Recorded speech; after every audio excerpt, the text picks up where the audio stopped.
Hello दोस्तों, स्वागत है फिर से आपको एक नए वीडियो में। दोस्तों आज की इस वीडियो में हम पढ़ने वाले हैं क्लास 10th का इतिहास का जो चौथा चैप्टर है, यानी कि भारत में जो राष्ट्रवाद है उसका हम लोग शॉर्ट क्वेश्चन यानी कि लघु उत्तरीय प्रश्न को देखने वाले हैं।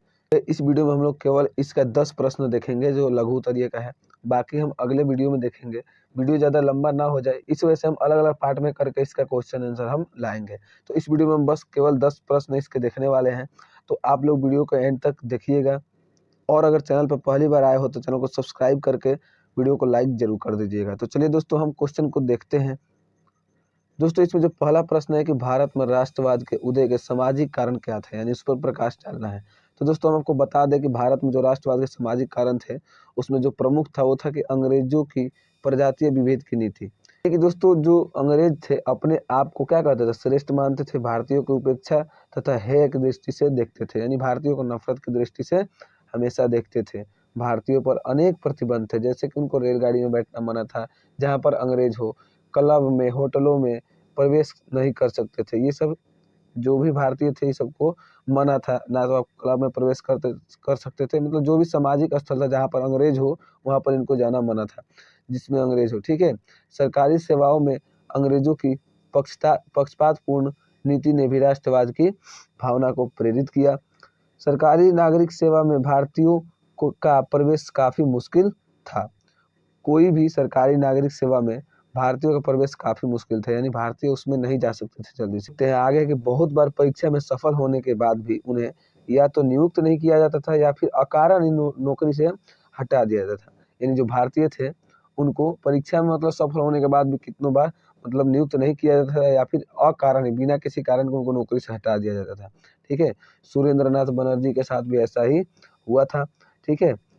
न भारतीय शिक्षित मध्यम वर्ग मर्माहत हो गया, जिसने राष्ट्र के विकास में महत्वपूर्ण भूमिका निभाई। ये पहला आंसर है दोस्तों। दूसरा क्वेश्चन देखते हैं दोस्तों। दूसरा क्वेश्चन है यहाँ पर कि भारत में राष्ट्रवाद उपनिवेशवाद विरोधी आंदोलन से कैसे विकसित हुआ। भारत में जो राष्ट्रवाद उपनिवेशवाद विरोधी आंदोलन से कैसे विकसित हुआ, इसका आंसर देखते हैं दोस्तों। कह हिंद चीन के समान भारत में भी राष्ट्रवाद का उदय और विकास औपनिवेशिक शासन के प्रतिक्रिया स्वरूप हुआ। 19वीं शताब्दी के उत्तरार्ध से अंग्रेजी राज्य की प्रशासनिक, आर्थिक और अन्य नीतियों के विरुद्ध असंतोष की भावना बलवती होने लगी। भारत के राजनीतिक और प्रशासनिक एकीकरण के पश्चात शिक्षा के प्रचार, मध्य वर्ग के उदय, सामाजिक धार्मिक सुधार आंदोलनों, साहित्य और समाचार पत्रों के विकसित तथा भारतीय राष्ट्रीय कांग्रेस की स्थापना के राष्ट्रवाद की अवधारणा को उत्तेजना प्रदान की। ये दूसरा का आंसर है दोस्तों। अगला देखते हैं। अगला क्वेश्चन है दोस्तों यहाँ पर कि प्रथम विश्व युद्ध के भारत पर हुए प्रभावों का वर्णन करें, यानी प्रथम विश्व युद्ध भारत पर क्या प्रभाव पड़ा था उसका हमें जिक्र करना है। आंसर है दोस्तों कि प्रथम विश्व युद्ध का भारत पर गहरा प्रभाव पड़ा था। विश्व युद्ध के आर्थिक और राजनीतिक परिणामों से राष्ट्रीय आंदोलन भी प्रभावित हुआ था। ब्रिटेन ने भारतीय नेताओं की सहमति लिए बिना भारत को युद्ध में घसीट लिया था। कांग्रेस, उदारवादियों और भारतीय रजवाड़ों ने इस उम्मीद से अंग्रेजी सरकार को समर्थन दिया कि युद्ध के बाद उन्हें स्वराज की प्राप्ति होगी, परंतु ऐसा हुआ नहीं। अंग्रेजों ने ऐसा झांसा दिया था। प्रथम विश्व युद्ध ने भारतीय अर्थव्यवस्था को अव्यवस्थित कर दिया, जिससे जनता की स्थिति काफी बदतर हो गई। विश्व युद्ध का प्रभाव राजनीतिक गतिविधियां पर भी पड़ी। विश्व युद्ध के दौरान क्रांतिकारी गतिविधियां काफी बढ़ गई और राष्ट्रवादी आंदोलन को बल मिला। ठीक है दोस्तों, ये इसका आंसर है। अगला हम लोग देखते हैं अगला क्वेश्चन। अगला क्वेश्चन है दोस्तों कि साइमन कमीशन का गठन क्यों किया गया, भारतीयों ने इसका विरोध क्यों किया था। 1919 ईस्वी के भारत सरकार अधिनियम में व्यवस्था की गई थी कि 10 वर्ष के बाद एक ऐसा आयोग नियुक्त किया जाएगा जो इस बात की जांच करेगा कि इस अधिनियम में कौन कौन से परिवर्तन संभव है। तब ब्रिटिश प्रधानमंत्री ने समय से पूर्व सर जॉन साइमन के नेतृत्व में 8 नवंबर 1927 को साइमन कमीशन की स्थापना की। इसके सभी 7 सदस्य अंग्रेज थे, भारतीय एक भी नहीं थे। कमीशन का उद्देश्य संवैधानिक सुधार के प्रश्न पर विचार करना था। इस कमीशन में किसी भी भारतीयों को शामिल नहीं किया गया था, जिसके कारण भारत में इस कमीशन का तीव्र विरोध हुआ। ठीक है। इसमें एक भी भारतीय नहीं होने की वजह से इसका तेजी से विरोध हुआ था। ठीक है। अगला देखते हैं।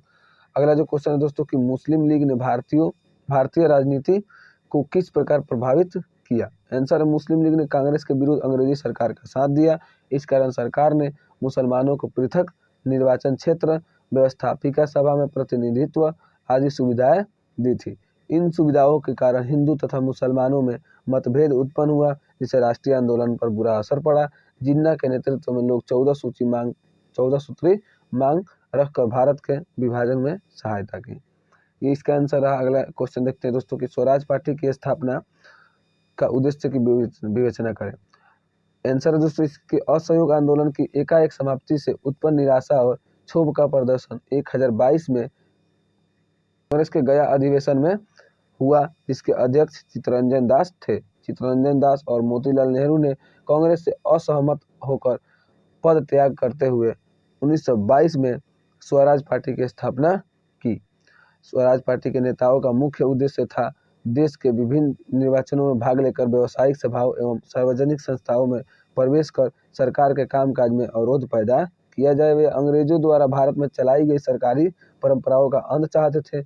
उनकी नीति थी नौकरशाही की शक्ति को कमजोर कर दमनकारी कानूनों का विरोध करना और राष्ट्रीय शक्ति का विकास करना एवं आवश्यकता पड़ने पर पद त्याग कर सत्याग्रह में भाग लेना। ये इसका आंसर है दोस्तों। अगला 7वां नंबर क्वेश्चन देखते हैं। 7वां नंबर क्वेश्चन है दोस्तों कि गांधी जी ने चंपारण में किस व्यवस्था के विरुद्ध किसानों को संघर्ष के लिए प्रेरित किया था।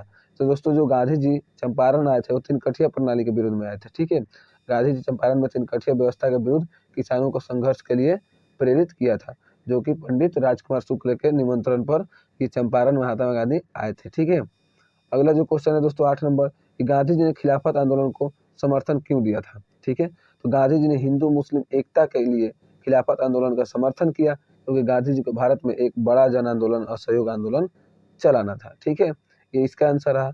9वां नंबर क्वेश्चन देखते हैं दोस्तों। 9 नंबर क्वेश्चन है कि चंपारण आंदोलन कब हुआ तथा इसके क्या कारण थे।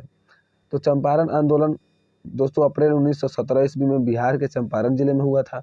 बिहार में नीले गोरों द्वारा तीन कठिया व्यवस्था प्रचलित थी, जिसमें किसानों को अपनी भूमि के 3/20 हिस्से में नील की खेती करनी होती थी, यानी कि 20 में से 3 कट्ठा वो जमीन जो सबसे उपजाऊ होता था।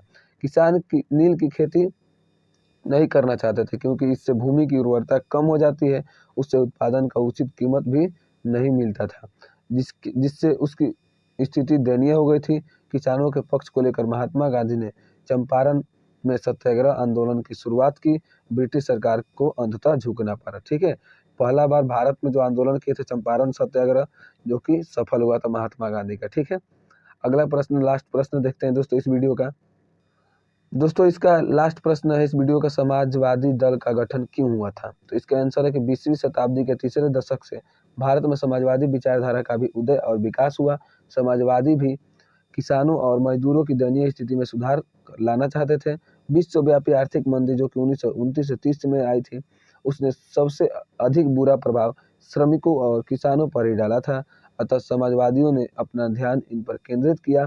कांग्रेस के अंदर वामपंथी के अतिरिक्त समाजवादी विचारधारा भी पनपने लगी। नेहरू सुभाष के अतिरिक्त जयप्रकाश नारायण, नरेंद्र देव, राम मनोहर लोहिया, अच्युत पटवर्धन सरीखे नेता समाजवादी कार्यक्रम अपनाने की मांग करने लगे। इनके प्रयासों से 1934 में कांग्रेस समाजवादी दल की स्थापना की गई। ये दोस्तों इसका आंसर रहा लास्ट प्रश्न का। इसके अगले वीडियो में हम लोग देखेंगे और 10 प्रश्नों का आंसर जो कि शॉर्ट का ही होगा, उसके बाद से हम लॉन्ग का भी देखेंगे। तो आप चैनल को सब्सक्राइब कर लीजिए और वीडियो पसंद है तो वीडियो को लाइक भी कर लीजिए। मिलते हैं इसके नेक्स्ट वीडियो में, तब तक के लिए जय हिंद।